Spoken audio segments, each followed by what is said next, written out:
राम राम दोस्तों में आप सबका स्वागत। दोस्तों कहते हैं गधों को गुलाब जामुन नहीं भाते। यह कहावत चरितार्थ हुई है जब मालदीव के नए नवेले राष्ट्रपति ने तुर्की का दौरा किया। क्यों भाई साहब, क्या वजह थी? वजह बिल्कुल साफ थी, इनको नया ट्रेड एग्रीमेंट साइन करना था।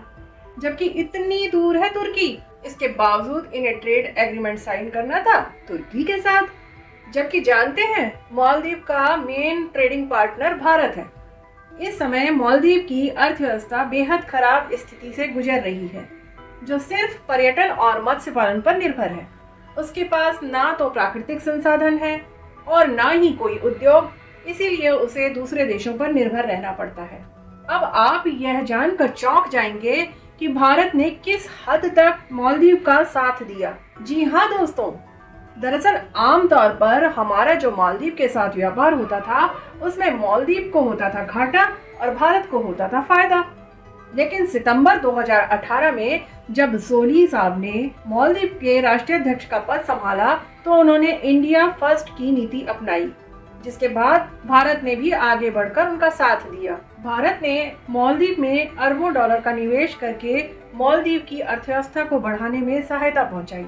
और पिछले वर्ष तो मालदीव से खरीदे जाने वाले जो सामान थे उसमें 682% की बढ़ोतरी होने के बाद भारत को घाटा भी हुआ, यानी कि जो फायदा होता था वो घाटे में तब्दील हो गया।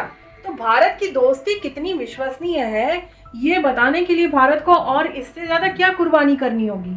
और दोस्तों ध्यान दीजिए, मालदीव को सबसे ज्यादा दवाइयाँ कौन भेजता है? भारत। जी हाँ दोस्तों, चीन से 9 गुना ज्यादा दवाइयाँ भारत मालदीव को भेजता है। मालदीव के मरणासन लोगों को जीवन दान दिया है भारत की दवाइयों ने, और बदले में मालदीव क्या देता है? अविश्वास। दोस्तों इसीलिए तो जो नए नवेले राष्ट्राध्यक्ष हैं वो मालदीव में तैनात 70 से 80 सैनिकों को भारत वापस भेजना चाहते हैं। और उन्होंने अपना चुनाव इसी कैंपेन पे ही जीता है, इंडिया आउट। और इन सैनिकों का काम क्या था? इन सैनिकों का काम है मालदीव की जो समुद्री तट है उसकी निगरानी के लिए भारत ने उनको जो 3 विमान दिए हैं उनका काम देखना। भला इससे मालदीव के राष्ट्राध्यक्ष को क्या परेशानी है, ये समझने लायक बात है। और दूसरी ओर भारतीय यूनिवर्सिटी में मालदीव के विद्यार्थी पढ़ रहे हैं, उनका भविष्य उज्जवल हो रहा है। लेकिन मालदीव तो अब तुर्की में अपनी संभावनाएं तलाश कर रहा है।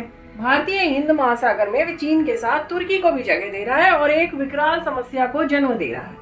Think tank observer research association के एसोसिएट फेलो आदित्य शिवमूर्ति का कहना है कि इसकी बड़ी वजह है आर्थिक मदद, क्योंकि इसी महीने की शुरुआत में मालदीव के जो राष्ट्रपति हैं उन्होंने यूएई का भी दौरा किया था।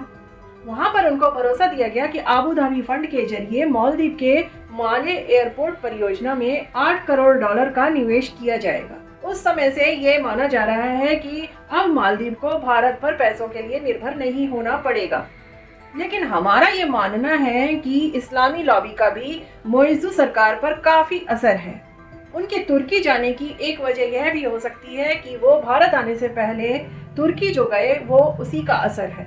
लेकिन साथ ही साथ यह भी तय है कि भू राजनीतिक माहौल को देखते हुए मालदीव भारत के विरुद्ध चाहकर भी नहीं जा सकता, क्योंकि उसका सारा व्यापार भारत से ही होता है या भारत के रास्ते होता है और उसके कई रक्षा समझौते भारत के साथ हैं।